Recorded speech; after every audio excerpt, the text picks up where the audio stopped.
할렐루야. 네. 요즘에 전화 하시는 분들이 목사님 지난 주날 교회 안 갔다 왔어요. 저희 교인들 아니에요. 그래서 왜 안 가셨어요? 그랬더니 신종 코로나 바이러스 때문에 자녀들이요. 사람 많은데 가지 말라고 그래가지고 예, 왜 못 갔어요? 예, 그러시는 거예요. 제가 주일날 맞이하면서 은근히 염려가 되고 걱정됐어요. 우리 성도들도 죽을까봐 못 오시는 분 계시면 어떡하나. 그래서 이렇게 흩어봤더니요, 안 오신 분 빼고 다 오셨고 그동안에 이렇게 또 일 있어서 못 나오셨던 분들도 더 많이 나오셨네요. 우리 옆 사람 한번 보면서 주님의 이름으로 선포합니다. 샬롬.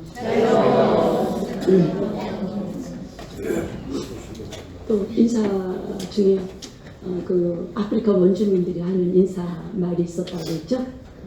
앞뒤 좌우를 아무리 쳐다봐도 도와줄 사람이 없으면 하늘을 쳐다봐라. 그런 의미로 인사했었는데요. 잊어버리지 않으셨죠? 뭐라 그랬죠? 역시 잊어버리셨군요. 깔랑깔랑 안 그랬죠? 옆 사람하고 인사합니다. 깔랑깔랑. 아마 요즘에 제일 적합한 인사가 아닌가 그런 생각을 하게 되는데요. 그 스페인의 그 투가 유명하잖아요. 그래서 투사들하고 소들이 경기장에서 경기를 하게 되는데 소들도 경기하다 지치잖아요. 그럼 본능적으로 이렇게 구석으로 찾아 들어가 가지고 푹 쓰러져 있대요. 그럴 때 투사들이 비겁하게 소들을 찔러서 승리하지 않는다는 거예요. 기다려준대요. 그러면 투사들이 그 소들이 그 구석에 가서 쉬는 그 휴식 시간을 통해서 힘을 얻는다는 거죠. 그리고 나와서 경기장에서 다시 싸움을 하기 시작하면 투사들이 제대로 쓰러뜨리기가 힘들다는 거예요. 그래서 그 시간을 뭐라 그러냐면 카렌시아라고 부른다는 거예요. 오늘 일주일 동안에 우리 안팎으로 우리를 두렵게 만들고 또 공포 속으로 몰아드는 그런 여러 가지 일들 많이 있었는데 그런 것들 다 내려놓고 오늘 이 시간이 영적인 카렌시아의 시간이 되셔서 피곤한 자에게 능력을 보여주시고 무능한 자에게 하나님께서 힘을 공급해 주셔서 다시 오늘 세상을 뛰어갈 수 있도록 힘을 공급해 주시는 그 하나님을 만나시는 그런 귀한 은혜가 여러분들에게 임하시는 시간이 되시기를 바랍니다. 몇 년 전에 우리나라에 메르스가 있었잖아요. 근데 한 집사님이 교통사고 후유증으로 몸이 아팠대요. 그래서 병원에 이제 간단한 검사를 하려고 병원에 갔던 거예요. 근데 하필이면 그 전날 메르스 환자가 그 병원을 다녀갔다는 거예요. 그래서 의도치 않게 격리돼 버린 거예요. 한 달 동안 격리가 됐대요. 맨 처음에는 화도 나고요, 억울하기도 하고요. 이분이 이제 중소기업을 이제 운영했던 집사님이신데 가정의 가장이 한 달 동안 갇혀 있으려니 기가 막힌 거죠. 또 한 달 동안 사업은 어떻게? 또 연로하신 어머님을 모시고 있었다는 거예요. 그래서 막 불안하기도 하고 염려하기도 하고 그러다가 한 단계 넘어서서 에이, 믿음의 사람들은 또 이 환난을 어려움을 대처하는 능력이 있잖아요. 아이, 뭔가 하나님의 뜻이 있겠지. 하나님이 이런 일을 나한테 괜히 주시지 않겠지. 그래서 다 하나님 앞에 맡겼다는 거예요. 그래서 격리되어 있는 동안에 성경 말씀 보고 기도하고 평소에는 바쁘다고 하는 핑계 때문에 기도 그냥 대충 하고 하나님 말씀 건성건성으로 읽었는데 한 달 동안 수용돼 있으면서 하나님 말씀을 깊이 묵상하고 그 어느 때보다도 간절히 하나님 앞에 기도할 때 얼마나 하나님의 은혜가 임하는지, 그 하나님께서 주시는 영적인 부여함이 얼마나 영혼에 채워지는지 기쁨이 넘치고 평안이 넘치더라는 거예요. 그래서 한 달 마치고 거의 마치고 돌아왔을 때 나라에서 약간의 보상금을 주더래요. 그거 하나님의 은혜가 얼마나 감사한지 몽땅 하나님 앞에 감사했다고 하는 그런 고백을 하시더라고요. 우리 오늘 방식에 사랑하는 여러분들, 오늘 이런 요즘이 여러분들 다른 거 다 염려하신 것들은 다 내려놓고 하루를 바라보면서 하나님하고 좀 영적인 깊은 오늘 교제를 함으로 이 어려움 속에서 우연 같은 기회 속에서 좋은 결과를 가지고 오는 영혼의 풍성함이 오늘 여러분들에게 임하시는 복된 시간이 되시기를 바랍니다. 시편 50편은 아삽이라고 하는 사람이 쓴 거예요. 아삽이라고 하는 사람이 누구냐면 솔로몬과 다윗의 시대 때에 성가대원들이 있었어요. 성가대원들이 몇 명이냐? 24,000명이 있었어요. 거기에 찬송을 맡은 성가대장 같은 이런 역할을 감당했던 분이 아삽이에요. 이 아삽이 시편 50편의 주제가 무엇이냐면 하나님께서 온 세상의 모든 사람들을 창조하신 목적이 무엇이냐면 예배자로 부르셨다는 거예요. 예배자로 부르셔서 우리는 하나님의 은혜 속에서 감사하면서 감사의 제사를 드리면서 살아야 되는데 하나님의 은혜를 잃어버리고 감사를 잃어버린 자들을 하나님이 깨닫게 하느라고 찢으신다는 거예요. 이것을 우리가 환난이라고 얘기하고 있거든요. 개인적인 문제 때문에 환난을 당하던 우리 요즘처럼 국가적인 그러한 위기 환난을 만나든지 환난 당했을 때에 믿음의 성도들이 요렇게 하게 될 때 환난에서 승리할 수 있다는 거예요. 오늘 이 말씀을 통해서 우리 오늘 방식의 사랑하는 여러분들, 어떤 환난을 당하든지 어려움을 당하든지 질병을 만났든지 인생의 오늘의 위기를 만났든지 오늘 그 문제 속에서 해결받고 승리하시는 그런 복된 은혜가 여러분들 모두에게 임하시는 시간이 되시기를 바랍니다. 요즘에 우리가 잘 아는 대로 중국에서 시작된 신종 코로나 바이러스 때문에요. 중국 현지는 우리가 지금 뉴스로 접하는 것보다 2~3배가 더 악화된 상황에 있다고 그러더라고요. 뉴스를 보니까 700명 이상이 죽었고요. 3만 명 이상이 지금 앓고 있고요. 더 많은 희생자들이 나올 것이라고 하는 이런 예상을 하고 있기에 우리나라도 거기에 영향을 받아서 모임들이 다 취소가 되고 집회들도 다 무산이 되고 다 너도 나도 마음의 문을 꽁꽁 걸어 잠가 이것이 장기화될 때에 엄청난 경제적인 손실이 올 것이라고 이야기하고 있더라고요. 이런 환난을 어떻게 해결할 수 있느냐, 오늘 명쾌하게 그 해답을 우리에게 제시해 주는데 이 말씀이 여러분들의 삶의 능력이 되시고 무기가 되어지는 귀한 시간이 되시기를 바랍니다. 이런 유머가 있더라고요. 세종대왕이 사오정이를 데리고 민정 시찰을 나갔대요. 이제 평상복을 하고 나갔겠죠. 그래서 여기 저기 백성들의 평민들의 삶을 돌아보다가 배가 고파가지고 음식점에 갔다는 거죠. 그때 사오정이가 손뼉을 치면서 이러더래요. 드디어 우리의 실체가 우리의 오늘이요 모습이 밝게 됐습니다. 그러더래요.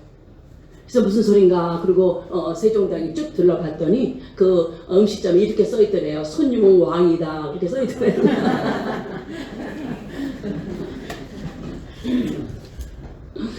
아무런 환난이 있다 할지라도 이 말씀이면 환난의 실체는 다 오늘 드러나는 줄 믿으신 여러분들 되시기를 바랍니다. 첫째는 환난 날에 뭐 해야 되느냐? 하나님의 이름을 부르면 됩니다. 2020년도 되면서 우리 성도들에게 부족한 종이 하나님 앞에 엎드려 기도하는데 성령님이 감동을 주시고요.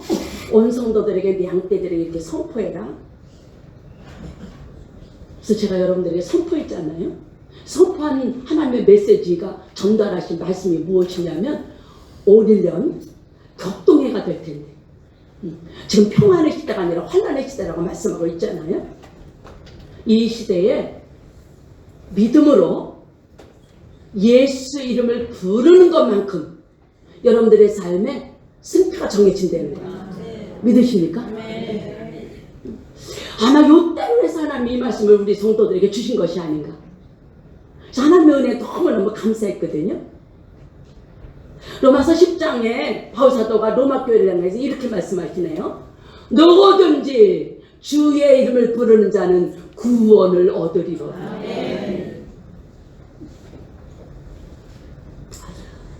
중국의 우한에서 10수년 동안 바로 이 그 지역에서 복음을 전했던 선교사님의 이야기예요. 이 선교사님은 이 우한이 제2의 고향이 되는 거죠. 그래서 16년째 선교를 하고 계셨대요. 아들이 우연치 아니하는 그런 병으로 아들의 뼈를 그 땅에다 묻었다는 거예요.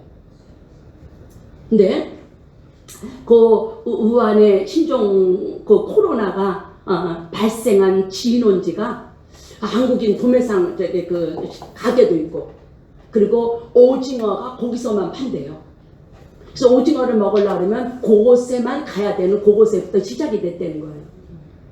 그런데 그 우한 지역이 2019년도에 그 중국에서 종교 정책 시범 지정 지역으로 정해졌다는 거예요. 그래가지고 교회의 핍박이 가장 심하게 시작된 것이 그거라는 거예요. 그래서 48개 지하교회가 이미 폐쇄가 됐어요. 그리고 십자가 다 불사르는 거예요. 그 십자가 붙어있는 것은 정으로 다 쪼아내는 거예요. 그리고 선교사님들 3분의 2만 이미 추방시켰어요. 그리고 교회에다 CCTV를 갖다 놓고 교회에서 예배 드리는 거 다 감시하는 거예요. 그리고 예수님의 사진, 십자가 다 떼어낸 자리에다가 CCTV 사진 갖다 놨어요. 하나님의 영광 받으실 자리에 인간이 꿰차고 앉은 거예요. 그리고 예배 드리는 도중에 나라의 정책에 대해서 선전하는 시간을 갖고 이렇게 만들었다는 거예요. 그 일을 주도했던 공무원 한 사람이, 제일 앞장서서 그 일을 하는 지도자였던 그 공무원이 거기에 신종 그 코로나로 죽는데 거기에 이른자가 됐다는 거예요. 우리 방송에 사랑하는 여러분들, 이 시대는 인간의 힘으로, 인간의 능으로 어떤 방법으로도 살 수 없는 시대가 됐다는 거 여러분들 깨달아지는 시간 되시길 바랍니다. 누구든지 하나님의 이름, 예수 이름을 부르면 구원을 얻게 해주시겠다는 거예요. 창세기 35장 말씀에 보면 야곱이라는 사람이 나와요. 하나님이 가나안 땅, 약속의 땅으로 가라고 그랬는데 하란에서 약속의 땅으로 가다가 세겜이라고 하는 곳에 머물러요. 근데 하나밖에 없는 디나라고 하는 딸이 세상 구경하러 나갔다가 세겜의 추장의 아들에게 강간을 당하는 그런 사건이 일어나요. 이 사건만으로도 엄청난데 자기 동생이 강간을 당했다는 사실을 안 오빠들이 세겜의 아들들에게 하나님의 언약의 표시였던 할례를 받으면 우리 서로 오늘 호응하겠다고 혼혈을 해서 결혼하겠다고, 그래서 할례를 받도록 만들어요. 그 말에 그대로 믿고 세겜의 모든 아들들이 할례를 받아서 가장 아팠을 때에 가가지고 그들을 다 죽여요. 이제 야곱의 집에는 엄청난 환란이 몰아칠 직전에 놓여 있어요. 이때에 야곱의 집에 하나님께서 찾아오셔서 그 환란을 면할 수 있는 방법을 가르쳐 주시는데, 야곱아 베델로 올라가라. 베델은 하나님의 집인 줄 믿으시기 바랍니다. 베델로 올라가라. 그래서 야곱이 그 음성을 듣고 하나님의 백성들, 자기의 모든 가족들에게 환난 날에 내게 응답하시고 내 가는 길에서 나를 지켜주시는 하나님 베델로 올라가자. 그래서 온 가족들이 다 모든 것들을 정리하고 그리고 베델로 올라가. 베델에 계신 엘베델의 하나님을 만난 줄 믿으시기 바랍니다. 우리 오늘 방송에 사랑하는 여러분들이 환난 때에 하나님의 집인 이곳에 와서 주님의 이름을 부를 때에 이 건물을 만나는 것이 아니라 이 건물 속에 계신 하나님을 만나는, 그래서 여러분들의 환난을 큰 의리하고 오늘 해결받는 그런 놀라운 역사가 여러분들의 생애 속에 나타나시는 시간이 되시기를 바랍니다. 어느 목사님이 붕괴를 가셨어요. 그런데 어느 집사님이 분당사를 대접한다는 거예요. 그래서 이렇게 대접을 받으러 이제 식사 시간이 돼서 갔는데 이 목사님이 아침 금식을 하신다는 거예요. 그러니까 점심을 얼마나 맛있게 드시겠어요. 그래서 이제 오늘 이렇게 집사님 집에 대접을 받으러 갔는데 붕괴 중에 가서 이렇게 식탁을 내놨는데 밥상에 이 목사님이 묵국을 싫어한대요. 그런데 묵국이 올라와 있고, 그리고 반찬이라고 하는 것은 딸랑 그냥 이렇게 속공개로 된 김치도 아니고 아마 시장 같은 데서 이렇게 그냥 버리는 그런 시래기 같은 거를 사다가 김치를 해놓고 무말랭이를 묻혀서 올려놨더라는 거예요. 여러분들 오늘 분강사를 대접한다 그러면은 오늘 그래도 그냥 있는 정성 없는 것 그냥 다 해서 차릴 거 아니에요. 근데 평소에 먹던 밥상보다도 더 초라하게 차려놓은 거예요. 그 모습을 볼 때 목사님이 좀 은근히 분강사지만은 섭섭한 마음이 들더라는 거예요. 근데 어쩌겠어요. 담임 목사님은 더 당황해가지고 쩔쩔쩔쩔 매시면서 아유 목사님 딴 데로 잡수시러 갑시다 그러면서 막 잡아 끌더라는 거예요. 근데 이 목사님이 분강사님이 그래도 체면 있지 그럴 순 없잖아요. 그래서 이제 그걸 억지로 먹는 둥 마는 둥 하고 있는데 거기서 물 들어간 집사님이 엉엉엉 우시더라는 거예요. 뭔가 분명히 사연이 있잖아요. 그래서 목사님이 집사님을 들어오라 그래서 아니 왜 분강사 데려다 놓고 왜 우냐고, 응? 가뜩이나 지금 오늘 묵국도 못 먹는데 묵국 끓여놓고 그래서 왜 우냐고 물어봤더니 집사님이 하시는 말씀이 남편이 사업을 하다가 부도가 났어. 그래서 남편하고 자기하고 그 동네에서 살 수가 없어서 밤중에 몰래 야반 도주했다는 거예요. 생판 모르는 집에 와서 사는 거예요. 이 집사님을 갖다 놓고서는 남편은 돈 벌어오고 문제 해결하겠다고 나간 지 2달이 됐다는 거예요. 나타나지도 않아. 죽었는지 살았는지도 몰라. 그래서 이번 붕괴가 있다 그래서 이번에 꼭 하나님 만나서 응답받아야 되겠다. 이 믿음을 가지고 분강사님 대접하려고 자기가 가지고 있는 것은 손가락에다 끼고 있었던 2돈짜리 금반지였다는 거예요. 그래서 그걸 팔았대요. 그래서 돈을 갖고 있다가 아침에 이제 시장에 가가지고 있는 정성 없는 정성 다 해가지고 하나 이제 오늘 분강사님 대접해야 되겠다 그랬는데 그 돈이 온데간데 없어진 거예요. 그러니 누가 아는 사람이 있어야 이제 돈을 꿔달라 그러지. 강사님 오시라고 하는 시간을 바짝바짝 다가오는데 어떡할까 고민하다가 내가 있는 그대로 오늘 차려드리고 하나님 앞에 오늘 구하자 이런 믿음이 들더라는 거예요. 그래서 어쩔 수 없이 이렇게 해서 있는 대로 무말랭이하고 해놨다고. 그 얘기를 들으니까요 이 강사님이요 묵국 못 먹었는데 그냥 묵국이 달더래요. 그래서 식사를 하시고 눈물로 그 가정을 해서 축복을 빌어주고 그러고서 왔다는 거예요. 그리고부터 일주일 후에 지났는데 그 집사님으로부터 전화가 왔더래요. 엉엉 울면서 목사님 남편 돌아왔어요. 돌아왔는데 남편만 돌아온 것이 아니라 사업이 열려서 사업까지 가지고 돌아왔어요. 그러면서 고백하더라는 거예요.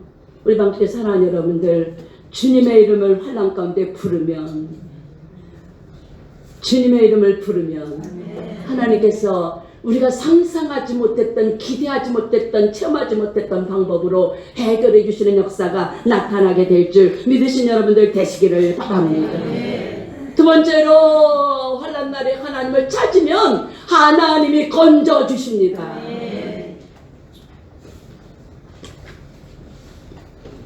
하나님이 우리를 건져 주시는데 시편 34편 말씀에 보니까 의인은 고난이 많으나 그 고난에서 하나님이 건져주시는 거예요. 어떻게 건져주시느냐? 하나님을 경외하는 너희에게 천사가 둘러 진쳐서 하나님 환난에서 건져주신다는 거예요. 그래서 너희는 여호와의 선하심을 맛보아 알지어다. 그에게 피하는 자는 복이 있으리로다. 환난을 하나님의 자녀들은 당해요. 안 당하는 거 아니에요. 그러나 하나님이 건져주시겠대요. 어디서 건져주시냐? 죄에서 의로 건져주시고, 병에서 건강으로 건져주시고, 문제에서 해결로 건져주시고, 어둠에서 빛으로 건져주시고, 가난에서 부여로 건져주시고, 죽음에서 영원한 영생으로 건져주실 줄 믿으시는 여러분들 되시기를 바랍니다. 여태 혈중한 여인, 세상의 방법 다 해봤지만 못 고쳤지만 예수님 만나니까 병에서 건져주셨어요. 다니엘이요, 사자굴 속에다 쳐넣는데요, 다른 사람에 건져진 게 아니에요. 하나님께서 고전날 천사를 보내셔서 사자 입을 뽕하셔서 다니엘을 건져주셨다고 고백하고 있어요. 7배나 강한 불 속에 있었던 다니엘과 다니엘의 세 친구예요. 하나님이 직접 그 자리에 현현하셔서 불 속에서 건져주셨다고 고백하고 있어요. 이 하나님 환난을 당한 여러분들의 하나님인 것 믿으신 여러분들 되시기를 바랍니다.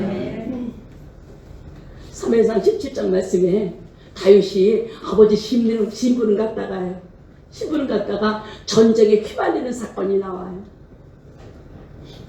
블레셋의 장수는 골리앗이에요. 키가 3m나 돼요. 일단 덩치에 밀렸어요. 그는 온갖 무기를 다 가지고 갑옷을 가지고 다 무장한 용사예요. 그 덩치 앞에 압도돼가지고요, 사울의 왕도 장군들도 사울의 신하들도 아무도 그 앞에 나서질 못해요. 의기양양한 기세가 등등했던 골리앗이 40일 동안요 조석으로 아침 저녁으로 누구든지 나오라고 외치고 있어요. 그것을 보다 못한 다윗이 나가요. 사울왕이 어린 소년인 다윗이 골리앗 앞에 나가겠다 그럴 때요, 너 안 돼. 너는 어린아이야. 골리앗은 어렸을 때부터 용사야. 나가지 마. 그때 다윗이 뭐라고 고백하는지 아세요? 내가 아버지의 양을 칠 때는 사자나 곰이 나타나 양떼를 물고 가면 내가 쫓아가가지고 양떼를 사자나 곰의 발톱에서 건져냈어. 사자나 곰이 내게 달려들면 내가 사자의 시험을면을 붙잡아서 그를 죽였어. 사자와 곰의 발톱에서 살아계신 하나님이 나를 건져내셨기에 저 골리앗 알리 없는 블레셋 저 장수에게서도 건져내줄 줄 믿습니다. 이것이 다윗의 고백이에요. 이 고백을 들은 사울이 더 이상 말릴 수 없다는 것을 깨닫고 가라! 그리고 명령했어요. 우리 오늘 밤새 사랑하는 여러분들, 환난 앞에 이 믿음 가지고 이 고백 가지고 가시는 여러분들 되시기를 바랍니다. 하나님이 건져주실 줄 믿으신 여러분들 되시기를 바랍니다. 마지막으로 환난 때 하나님을 부르면 하나님께서 영화롭게 해주십니다. 어떤 한 여행자가요, 사막을 이렇게 거닐고 있는데 한 장인이 개를 조각하는 거예요. 개를 이렇게 만들어갖고 조각을 한 것을 쭉 세워놨는데 살아있는 개 같은 거예요. 너무너무 놀래가지고는요, 너무너무 감동을 받아갖고 그 장인한테 물어봤어요. 어떻게 이렇게 개를 잘 만들었냐 그랬더니 이 장인이 그냥 덤덤하게 이러는 거예요. 그냥 개 아닌 것을 깎아냈더니 개가 됐다는 거예요. 맞습니다. 우리 방송에 사랑하는 여러분들, 예수 믿고 구원받은 저희들은 하나님의 손에 들리진 최고의 장이신 하나님의 손에 들려진 진흙 한 덩어리들이에요. 여러분들이 하나님의 손에서 천국 가는 그날까지 예수님 닮은 모습으로 조각되어진다는 거 믿어지는 시간 되시기를 바랍니다. 예수님께서 하나님께서 우리를 부르신 이유가 있어요. 로마서 8장 29절 30절 말씀에 보니까 미리 아신 자들을 부르신 이유가 뭐냐? 아들의 형상을 본받게 하기 위해서. 그 아들이 누구시냐? 우리의 맏아들로 오신 우리의 본이 되시는 예수 그리스도인 줄 믿으시기 바랍니다. 그래서 미리 아신 자들을 부르시고 부르신 자들을 의롭다 하시고 의롭다 하신 자들을 영화롭게 하셨느니라. 영화롭다고 하는 뜻이 무엇이냐면 우리를 존귀하게 만들어 그분의 얼굴을 나타낸다, 그런 뜻이에요. 우리 밤길 사랑하는 여러분들, 여러분들의 몸을 통하여, 여러분들의 언어를 통해서, 여러분들의 삶을 통하여 딱 한 가지, 예수 그리스도가 나타나요. 하나님 거기까지 우리를 인도하시는 거예요. 그래서 예수님 닮지 않는 모습을 때로는 대패로 밀기도 하시고 망치로 때리기도 하시고 정으로 긁어내기도 하시고, 그것을 우리가 당하는 고난이라고 그러고 환난이라고 그러는 거예요. 나의 어려움이 만나면요, 우리 어려움은 겪지만은요 충신과 간신이 드러나는 것처럼 환난을 당하고 고난을 당하면 진짜 지품인지 가짜 오늘 거품을 가지고 있는 인생인지가 드러나는 거예요. 그래서 하나님은 어쩔 수 없이 마지막 때 우리를 환난 속에 불 속에 집어넣는다고 말씀하고 있어요. 그 환난 가운데서 우리 방축에 살아온 여러분들 감사해야 될 것은 내가 천국 백성으로 거룩한 사람으로 흠이 없는 사람으로 하나님 나를 만들어 가시는 과정이라는 거 깨닫는 여러분들 되셨어요. 고난당하는 것이 내게 유익이다. 고난당하기 전에는 내가 그렇게 행하였더니 고난을 통해서 주님의 율례와 법도를 배웠다고 하는 이 고백이 진정한 여러분들의 고백이 되어지는 놀라운 역사가 나타나시기를 바랍니다. 송내에 어느 목사님이 개척을 했어요. 천막교회를 쳐놨어요. 옛날에 천막교회들 많았잖아요.